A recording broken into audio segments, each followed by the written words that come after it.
Hello friends, मैं doctor Lovleen Mangla आज आपको बताना चाहूँगा कि आप अपने लंग्स को कैसे सेहतमंद रख सकते हैं। जैसा कि आप जानते हैं कि आजकल पॉल्यूशन बहुत जगह है। इनसे बचने के लिए हमें क्या क्या चीज़ें करनी चाहिए ताकि मेरे लंग्स सेहतमंद रहें। उसमें सबसे ज़रूरी है कि हम स्मोकिंग ना करें। स्मोकिंग बहुत इंपॉर्टेंट है। उसमें अगर आपको सीओपीडी, अस्थमा और इस तरह की कोई दिक्कत पहले से ही है तो स्मोकिंग आपको बिल्कुल ही बंद करनी चाहिए।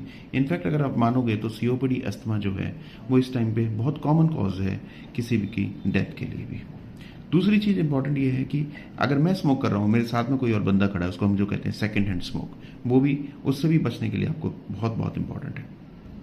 दूसरी चीज़, एक्सरसाइज करिए आप रेगुलरली। एक्सरसाइज जो कार्डियोवैस्कुलर एक्सरसाइज हैं, जॉगिंग हो गया, वॉकिंग हो गया, उनके साथ आप कुछ ब्रीदिंग एक्सरसाइज भी कर सकते हैं जिसमें आपका थोड़ा सा सांस अंदर लेके रोकना और छोड़ना, या डायफ्रैग्मेटिक ब्रीदिंग हो गई, या फिर प्राणायाम हो गया। इस तरह की भी चीज़ों को आपको रेगुलरली करने का फ़ायदा मिलता है। ज़्यादातर लोग होते हैं जो उस टाइम पे करते हैं जब उनको दिक्कत होती है, लेकिन उनका फ़ायदा तभी है जब आप उसको लगातार करते चले जा रहे हैं।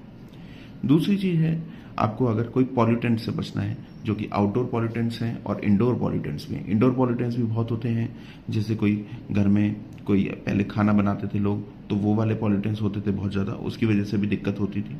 दूसरा, अगर आप बाहर जा रहे हैं तो आप एक N95 मास्क या कोई भी एक रेगुलर मास्क पहन के बाहर निकलें, उस टाइम पे खासतौर जब पॉल्यूशन बहुत ज़्यादा हो रहा है।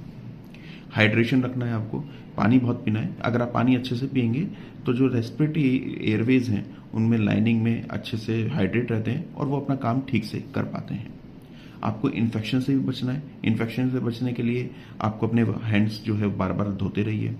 दूसरा, अगर आपको कोई दिक्कत है, आपने डॉक्टर से एक बार सलाह कीजिए, और वैक्सीनेशंस के बारे में भी आप बात करिए। क्या कोई फ्लू या कोई आप न्यूमोनिया की वैक्सीन ले सकते हैं जिससे आप कभी भी कोई इन्फेक्शंस को बचाव कर सकते हैं।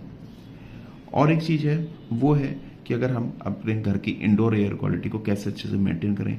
वेंटिलेशन वहाँ पे अच्छा होना चाहिए, और हम कोई केमिकल क्लीनर्स हो गए, या कोई घर में कोई इस तरह के एयर फ्रेशनर्स हो गए, या कोई हम इस तरह की जो चीज़ें हैं जिसमें जैसे हमारे पेट हो गए, डॉग्स हो गए, कैट्स हो गए, या कोई सीलन हमारे घर में हो रहे, मोल्ड हो गया, इस तरह की चीज़ों से हम बच सकते हैं।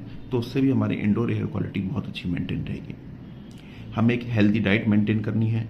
उसमें आपके फ्रूट्स, वेजिटेबल्स, नट्स और जो सीड्स हो गए वो बहुत इंपॉर्टेंट होते हैं, जो आपकी एक अच्छी हेल्दी डाइट को मेंटेन रखें।